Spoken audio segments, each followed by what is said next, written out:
Alors non, vous ne rêvez pas, c'est bel et bien une nouvelle vidéo 2 semaines après la sortie de la dernière. Bah oui, ça m'arrive d'être productif et d'avoir de la motivation pour taffer. Surtout que la dernière vidéo, elle a plutôt bien marché, merci à vous, et je me suis dit que ce serait bien de profiter un petit peu de cette petite vague. Mais je pense surtout que le sujet que je voulais traiter aujourd'hui, j'en avais envie depuis archi longtemps, mais je savais pas trop comment l'aborder. Mais je pense enfin avoir trouvé le format qui me plaisait. Enfin, tout ça c'est du blabla pour rien. Ce qui compte, c'est de vous dire bienvenue les BG à ce nouvel épisode du Shinkansen de l'animation, l'émission qui vagabonde sur les rails de tout ce qui touche de près ou de loin à la culture nippone. Et tout ce que je peux vous dire maintenant, c'est de sortir vos meilleurs tickets parce qu'aujourd'hui, on va parler des slice of life.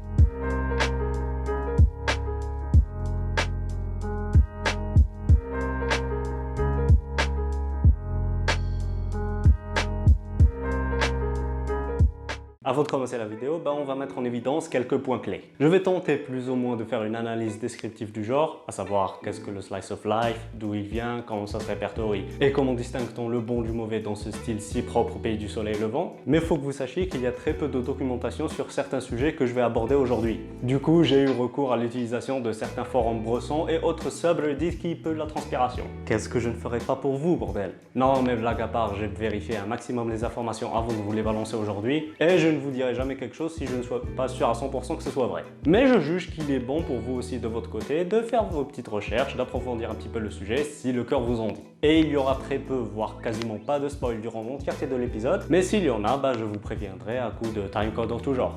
Et maintenant que tout est clair, on peut commencer.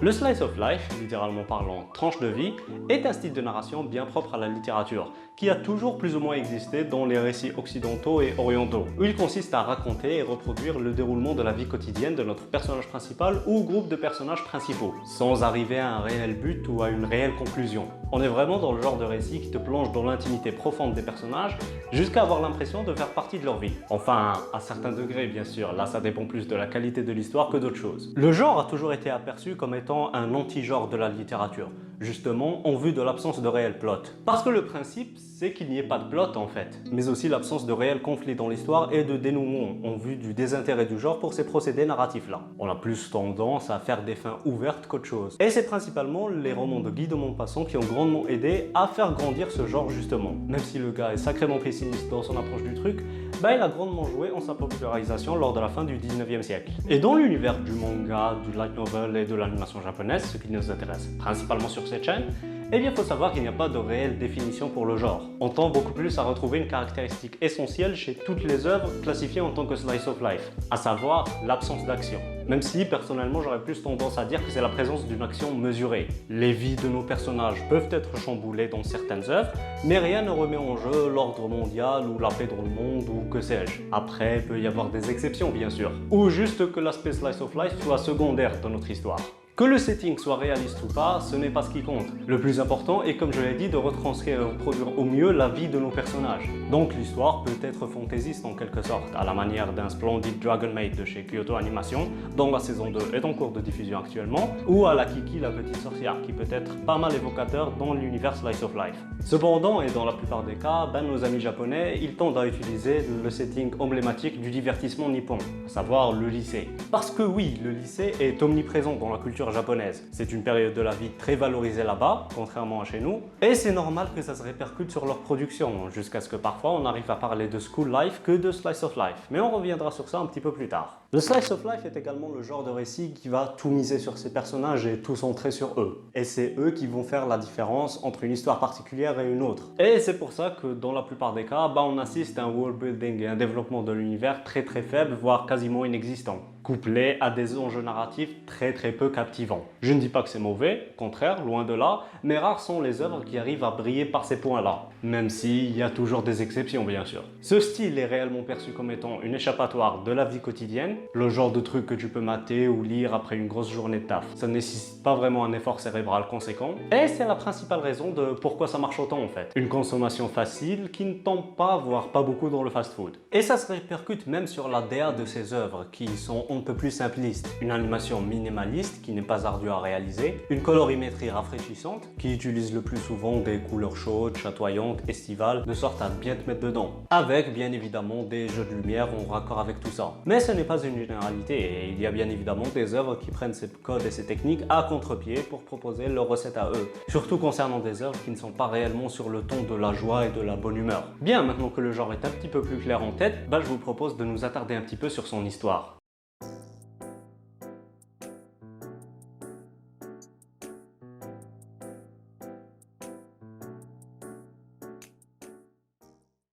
Tout commence au début du XXe siècle, avec le début de l'ère Shimongeki, un terme cinématographique faisant référence à des films typiquement japonais, retraçant la vie monotone de personnes ordinaires. De base, Shimongeki, ça veut dire personne ordinaire. Le concept est simple, on va prendre dans la plupart des cas une famille et on va suivre leur vie. Les Japonais vouent un attachement très particulier à ces productions car elles leur permettent de s'identifier aux personnages mis en scène, qui sont quasiment tous de la classe moyenne. Il y a de l'humour, il y a du drama, de la romance, bref, quelque chose d'un peu plus réaliste qui plaît énormément, mais qui finira par mourir au milieu des années 60, résultat d'un désintérêt total du public envers ce genre-là qui les mettons. Bah oui, ça arrive, les temps changent, les gens aussi, les goûts évoluent et t'as plus forcément affaire à la même génération.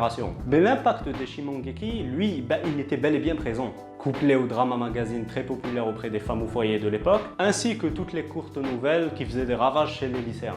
Ça a donné envie à certains de nos créateurs de transposer ce style de narration et de récit très simplé à l'univers de l'animation japonaise. Et la première production animée Slice of Life impactante de l'histoire, j'insiste sur le impactante parce que c'est très difficile de retrouver le premier Slice of Life de l'histoire, se trouve être Osu, un court-métrage de 3 minutes environ réalisé par Tezuka et Mushi Productions en 62, qui se contente de suivre un petit chat qui gueule avec son maître. Rien de bien fameux, mais c'était tout de même inédit pour l'époque. S'en suivront par la suite quelques productions dans le même style, dont notamment Moomin en 1969. Vous avez tous déjà très certainement vu cet hippopotame vert, ne faites pas genre. C'est une des petites mascottes du Japon, même si c'était très loin d'être aussi populaire qu'un Pikachu ou un Doraemon. Et c'est quelques temps après qu'allait commencer le projet des World Masterpiece Theater, une initiative de la télévision japonaise visant à adapter en animé des classiques de la littérature slice of life destinés à un public enfantin, entre 69 et 97. Des titres comme Anne of Green Gables, Tom Sawyer, Remy Nobody's Girl, etc. etc. Et c'est ce qui a pas mal orienté l'attention du public sur ce style-là. Milieu des années 70, on allait assister à la plus grosse production slice of life drama de l'époque, qui allait par la suite être exportée en Occident, à savoir Heidi. Mais si vous connaissez Heidi, la petite fille qui vit dans un chalet avec son grand-père et son chien. C'était très populaire, ça passait sur Pee-wee en France, et c'est aussi l'animé d'où provient ce memé. Donc oui, si on continue encore aujourd'hui à utiliser une scène d'un dessin animé des années 70, c'est que c'était sacrément marquant. Années 80, le genre va connaître une très grande expansion, avec de plus en plus de productions dans le style, mais qui va finir par s'éteindre étant donné le succès colossal des mechas, autrement appelés les gros robots sa mère, et des neketsu de l'époque, jusqu'à être considéré comme étant complètement mort lors des années 90. Les gens y voulaient de la bagarre et ça se ressentait. Ce n'est que vers les années 2000 que le style va commencer à retrouver les couleurs, notamment avec l'excellent coup de JC Staff en adaptant Azumanga Daioh qui allait être un précurseur dans le style. Je crois d'ailleurs que c'est le seul bon truc que JC Staff a fait de toute leur carrière, avec Utena, le film Konosuba et Bakuman bien sûr. Mais cette renaissance elle est grandement due à un petit studio inconnu du public qui allait trifouiller des petits trucs dans leur coin. Bah oui, forcément, c'est bien évidemment grâce aux travaux laborieux qu'a effectué Kyoto Animation en sortant des œuvres révolutionnaires. Alors oui, révolutionnaire est un mot qui ne veut plus rien dire de nos jours, tellement les gens l'utilisent à tort et à travers. Il y a même des personnes qui pensent que Jujutsu Kaisen et Tokyo Revengers, c'est révolutionnaire. Mais tranquille, c'est la race humaine. Des Haruhi, des Nishijo, des K-On, des Lucky Star, ça a façonné le médium et le genre. D'ailleurs, énorme assaut au compte de KyoAni France qui m'ont saucé la dernière fois sur Twitter, big up à vous les frères. Et puis, bien évidemment, le style allait connaître une explosion lors des années 2010, avec des œuvres qui ont mis son nom sur le devant de la scène. Des Anohana, des Your Line April, des Hyoka ou des Bunny Girl Senpai. Même si je n'éprouve pas de rattachement particulier à ces œuvres, tant je les trouve moyennes, on va dire, elles restent quand même le porte-étendard du style, et la quasi-totalité du monde les a matées. Et maintenant que l'histoire du truc est un petit peu plus claire, même si je vous avoue que c'était un petit peu compliqué d'établir un ordre chronologique à tout ça, je vous propose de passer à un point suivant.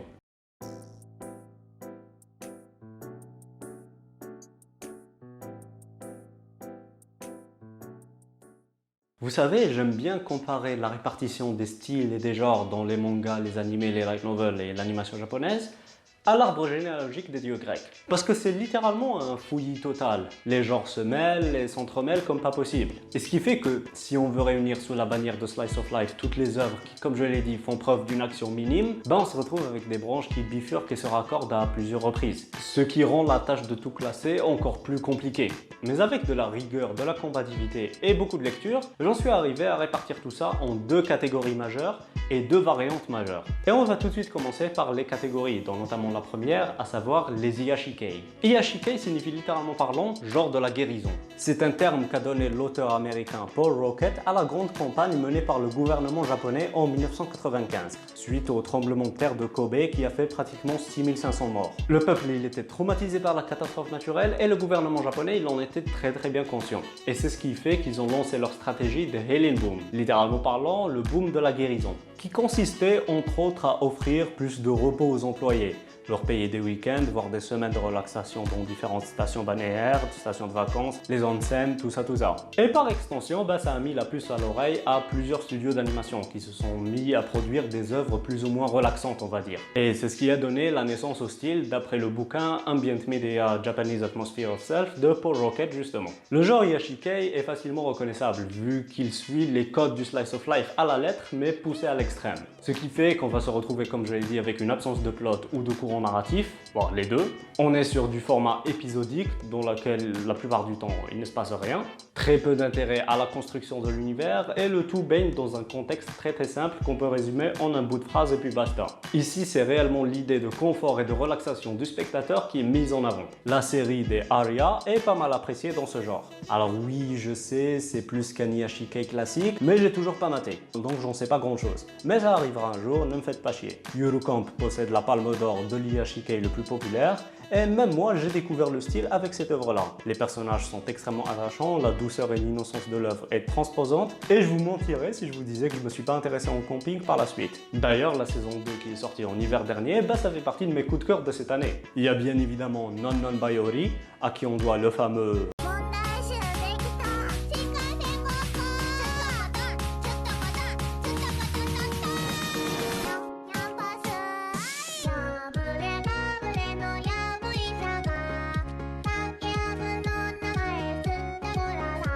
Oui, il vient de là le son. Barakamon est tout entier resplendissant de le genre et c'est tout simplement une bouffée d'air frais. Et on peut aussi évoquer Flying Witch, œuvre que j'aime beaucoup d'ailleurs. C'est mon petit coup de cœur Iyashikei. Allez la mater si vous voulez voir des sorcières à la ferme. La deuxième grande catégorie des Slice of Life, c'est le Nishijokei, aka le day-to-day life. Et la principale différence entre ce genre-là et le précédent, c'est qu'ici, on va incorporer des notions de moe, et dont notamment le fameux Cute Girls Doing Cute Things, le slogan national des joueurs de Genshin et de Osu, à savoir 90% des personnes que je fréquente. La plupart des temps, c'est axé sur la comédie, avec un cast principalement féminin qui se déroule majoritairement au lycée. Parce que comme on l'a dit, c'est toujours plus fun le lycée. Le Nishijokei, c'est le genre de la Renaissance. C'est avec lui que le Slice of Life a pu renaître de ses cendres lors des années 2000, avec notamment les Azumanga Daioh qu'on a évoqué précédemment, mais aussi avec toute la vague de hype qu'a reçu Kyoto Animation lors de cette période-là. Période qui peinait à se renouveler, à proposer autre chose que du Neketsu. K-On! Reste le meilleur exemple de ce style, c'est très probablement l'une des œuvres les plus marquantes de l'histoire. Nishijo est une sacrée référence,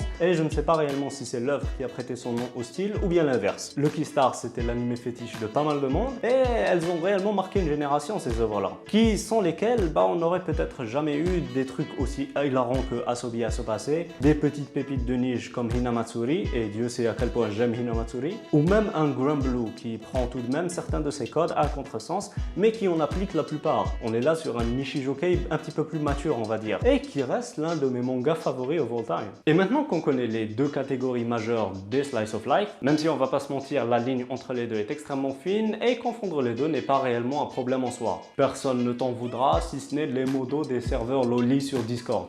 Il serait temps de s'attarder un petit peu sur les variantes du Slice of Life. Et c'est principalement des œuvres qui utilisent les codes du Slice of Life, mais n'hésitent pas à en détourner d'autres, afin d'y ajouter pour la plupart des temps des enjeux narratifs. Et vous l'avez compris, on va parler des dramas et des romances. En ce qui concerne les romances, c'est bien le point le plus important à leur égard, c'est que ce ne sont pas des shoujo. Alors oui, je sais, vous les abonnés à cette chaîne, vous le savez déjà, vous êtes des hommes et des femmes extrêmement beaux et extrêmement belles, vous avez un QI supérieur à 5000, vous êtes très certainement en train de réussir votre vie, vos parents sont très certainement très fiers de vous, mais il y a d'autres catégories de personnes qui ne font malheureusement pas la distinction entre des œuvres à cible éditoriale féminine, à savoir les shoujo, et des œuvres qui contiennent un style de littérature omniprésent depuis la nuit des temps, à savoir la romance. C'est très certainement dû à peu d'informations, voire peu d'intérêt accordé au médium, et accessoirement dû à des singes qui font de la fake news et qui considèrent Monogatari un shoujo alors que c'est un light novel.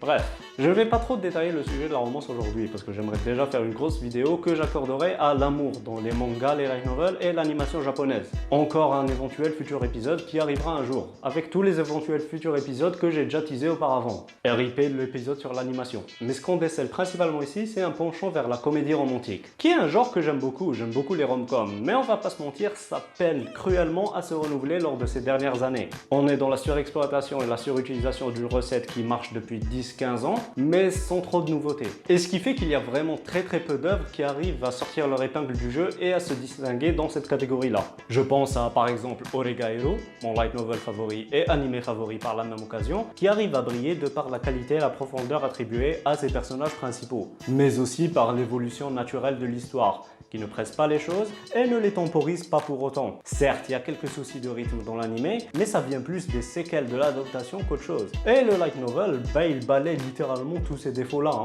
Oh, ça faisait 2-3 épisodes que j'avais pas parlé d'Oregairu sur la chaîne, ça m'avait manqué.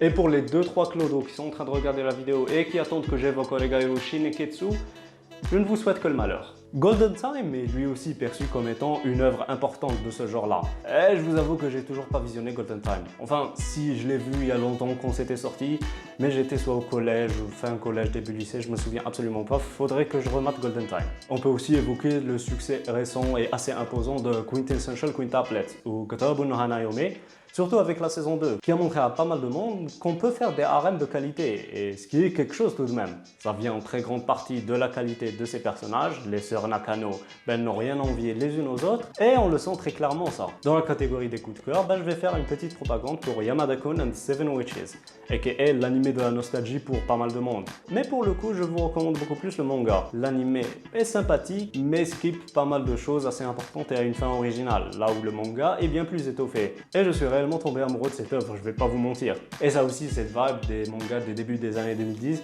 qui je vous avoue me manque cruellement. En ce qui concerne les dramas, là aussi, on est dans la tentative de recréer ce que Clannad ou Nihon Hikikomori Kyokai ont réussi à faire à l'époque. C'est très la surenchère ce genre d'œuvre, dans le sens où on veuille absolument te faire ressentir des émotions fortes. Et c'est la principale raison de pourquoi ça se casse la gueule la plupart du temps. Sing for Me Yesterday, que j'ai déjà taillé à plusieurs reprises sur la chaîne, ou Kokoro Connect de Silverlink, c'est des cas très parlants de cette crise du drama japonais. C'est des œuvres qui ont de très bonnes idées, mais qui souffrent d'une exécution au rabais, et qui malheureusement à la consommation sont plus fades qu'autre chose, alors qu'elles avaient pourtant énormément de potentiel. L'écrivain Robin Benner assimile ces œuvres-là au mélodrama théâtral de la Grèce antique, dans leur construction, avec une utilisation arborant des personnages très manichéens dans des contextes fantastiques. J'avoue que je suis pas vraiment d'accord sur ce point-là, vous me direz ce que vous en pensez. On relate souvent, voire très souvent, ces œuvres-là à 3 causes principales: la mort, l'amour et l'échec, voire une combinaison de 2 ou 3. Ce qui peut à certains moments vite devenir casse-couille, tant la redondance et la récurrence des thèmes utilisés. Le tout cadencé à un rythme assez lent, de quoi bien accentuer le côté dépressif de l'œuvre. Et parfois, la contemplation est de mise dans ce genre de récit, à la manière d'un Violet Evergarden qui excelle dans ce domaine. Pas de manière équitable entre ces différentes histoires, certes, mais quand Violet est à son prime, il est très difficile de ne pas succomber à sa beauté. Idem pour quelque chose dans le style de Hibike Euphonium, qui je trouve arrive réellement à provoquer un engouement de tristesse quand il le veut, et notamment avec le poids de l'échec qui lui est si propre et que j'aime tant pour ça. Mais aussi pour son cast, qui est l'un des plus humains que j'ai eu l'occasion de voir. Kumiko, la maladroite, Rena et sa détermination, c'est un sacré duo. Ce bien sûr sans oublier la tragédie de Nozomi et Mizore dans Liz and the Bluebird, le film qui raconte une histoire parallèle à la série. Et bien évidemment, A Place Farther Than the Universe excelle tout autant dans cette catégorie-là. Une quête pour se retrouver qu'entament nos personnages, et à travers un aspect de vie quotidienne, c'est un voyage au cœur de l'âme qui est entrepris, qui pue la mélancolie et le bonheur à la fois. Je ne sais absolument pas comment c'est possible de réunir les deux, mais c'est réussi. Et maintenant qu'on a réussi plus ou moins à répertorier tout ça, même si c'était réellement une galère, et j'ai omis de parler de la comédie. que je trouve se font entre l'Iyashikei et le Nishijukei, comme je l'ai dit avec Granblue par exemple. Eh bien, on va pouvoir passer au dernier point de cette vidéo.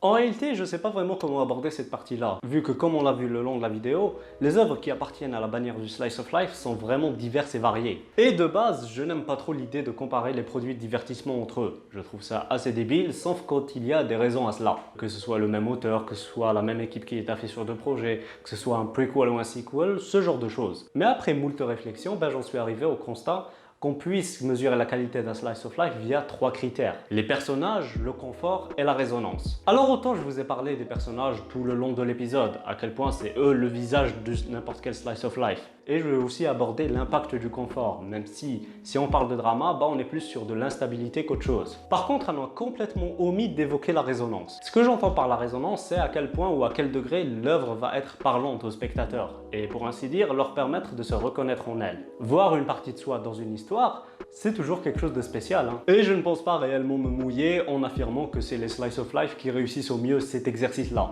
Compatir avec les personnages et voir une certaine similitude, ça ajoute cette touche de magie que les Japonais savent si bien apporter. Et c'est ce qui va par conséquent rendre le moment des adieux à la fin de n'importe quelle œuvre encore plus difficile. Parce que dans un certain sens, ces œuvres-là, elles existent dans l'optique de te faire ressentir quelque chose. Quelque chose, oui, quelque chose d'unique, quelque chose de beau, quelque chose de transcendant, de vivant, de spécial, d'envoûtant, d'original, d'hors du commun. Mais aussi quelque chose de normal, d'ordinaire, de banal, de vu et revu. Quelque chose d'humain au final. Et c'est ce qui est le plus important selon moi. Voilà qui conclut cet épisode du Shinkansen de l'animation. J'espère qu'il vous aura plu. Auquel cas, je vous invite à liker la vidéo, la partager, vous abonner. Partagez avec moi vos ressentis, que ce soit en commentaire ou bien en DM. Mes réseaux sont dans la description, Twitter, Instagram. Partagez également avec moi les œuvres Slice of Life qui vous ont marqué. Ça m'intéresse énormément de savoir ça. Et puis voilà, c'est la fin de l'épisode, tout simplement. Il ne me reste plus qu'à vous dire à bientôt. Prenez soin de vous, protégez-vous, sortez couverts. Et puis, yo les BG.